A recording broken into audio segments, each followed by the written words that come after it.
No sooner had Joe shouted Lucy's name than Frank heard the shower down the hall stop running. There was a series of thumps, then a door opening, and then the door to Paul's room flew open and Dylan stood before them, soaking wet and wearing a terry cloth robe. Did somebody say Lucy? He asked hopefully. Joe sat up.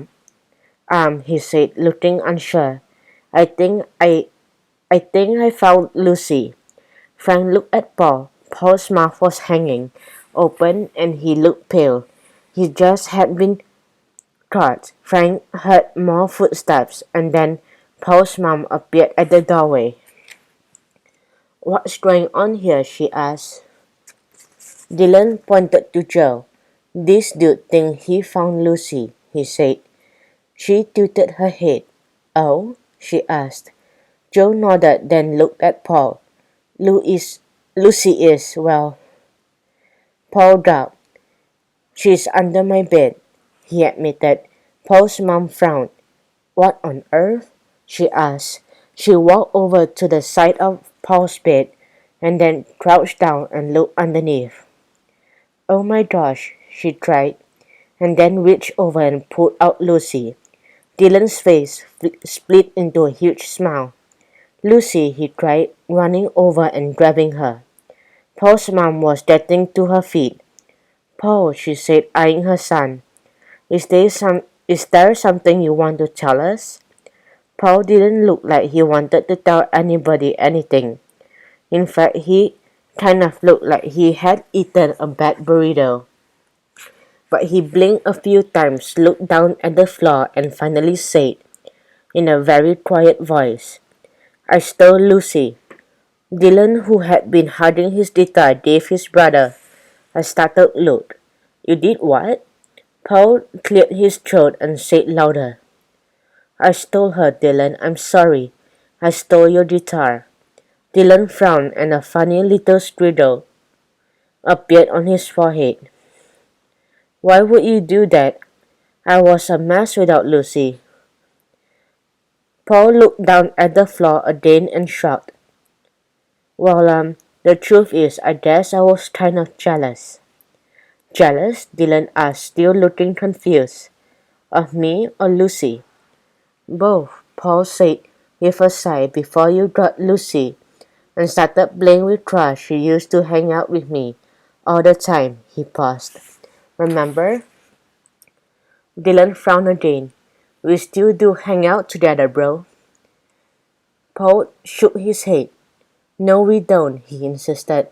Not as much, and at my birthday party, when everyone stopped paying attention to me the minute you and the band started setting up, I don't know, I got really mad.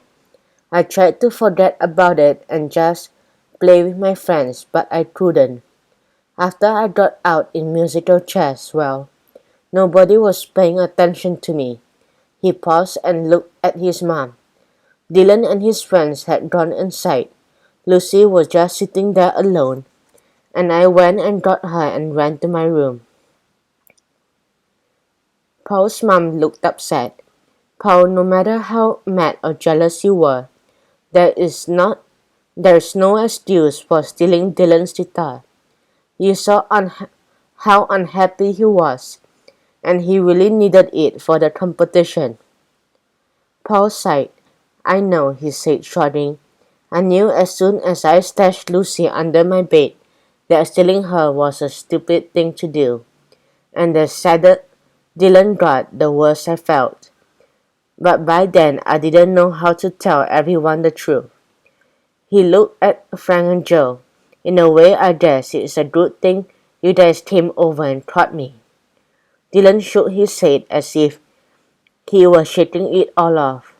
Whatever, little buddy. Look, I'm sorry we haven't been hanging out enough. If you were mad enough to steal Lucy, it must have been bothering you a lot. From now on, you and I are going to lots more stuff together. In fact, forget the battle tonight. We can stay in and play video games. Paul grinned. That's nice of you, he said. But no, You have to play in a battle. After you were so upset all week, I think you need to play that guitar. Dylan chuckled, hugging Lucy close. Too true, he said. All right, everyone, get ready to rock out. He strummed a little tune, then pointed at Paul and the boys. Bayport Battle of the Bands. Be there or be square, kids. Now that I've got Lucy back, I think Crush is going to crush the competition. Frank and Joe sat with their parents and Aunt Gertrude in the Bayport Auditorium later that night, and as Susie Germaniel came out on stage, let's have a nice round of applause for all the bands who performed tonight, she said, and the auditorium erupted in applause. I think we can all agree that all 5 bands did Bayport proud, Miss Germaniel went on. Joe nodded at his brother. You can say that again, he said. Each of the 5 bands competing in the battle had played an amazing set. They had all gotten the crowd to go wild, and Frank's heart was still pounding with excitement. He wasn't sure he'd ever seen so much great live music in one place. Crush had played Cool, Cool, Cool My Heart, along with new song Dylan said he'd just written called Requiem for Lucy. They really rocked out and the crowd went nuts. Dancing in their seats, Frank could see why all his classmates were such big Crush fans. But Jesus with accordions had been pretty amazing too. They had the whole audience grooving, singing along with their songs.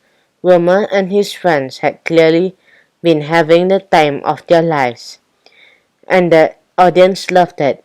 When they finished their set, Wilmer had started the audience chanting Zydeco, Zydeco, Zydeco. The rockabys had quieted things down with some great folk music, and Abraham Lincoln had gotten the whole audience to their feet with their gymnastics tactics performance of their original song Dance Like Your Life Depends on It. But the real showstopper, amazingly enough, had been the Mean Wheelies. It turned out Adam's boast hadn't been empty after all. He was an incredible drummer. In fact, watching him rock out on the Mean Wheelies, I told you to stop talking. Frank thought that maybe Adam had finally found his true calling. He was the best drummer Frank had ever seen, that was for sure. But there can be only one winner, Mr. Mano said. So if you bear with us for just 5 minutes, I'm going to discuss with my fellow judges. She disappeared off the side of the stage, and recorded music started playing. Joe elbowed his brother. Who do you think will win? Frank shrugged. I really have no idea. They were all so good. Oh, I agree, said Aunt Gertrude, smoothing her tousled hair. These bands rival any group I ever saw perform in New York City. Just then Frank saw Dylan approach, still wearing Lucy safely strapped around his shoulder. Hey guys, Dylan greeted the boys. I really can't thank you enough for helping me find Lucy. Frank smiled. Well, as it turns out, she was right under your nose the whole time. Dylan laughed. Well, one thing's for sure, I'm never letting her out of my sight again. As he said that, Paul walked up with 2 sodas. Here, bro, he said, handing one to Dylan. Thanks, little dude, Dylan said with a smile, raising the cup to his lips. Thanks for being our roadie tonight, he added after taking a sip. You're really great with the equipment. We could use your help on our gigs. Paul grinned. Sure, but we need to play one video game for every gig I help out on. Deal, said Dylan, shaking his brother's hand. As they let go, Susie Romano ran back up onto the stage. Okay, okay, she thought. We've tallied up the votes and we have our winners. A hush fell over the crowd. Everyone was eager to hear who won the Bayport Battle of the Bands.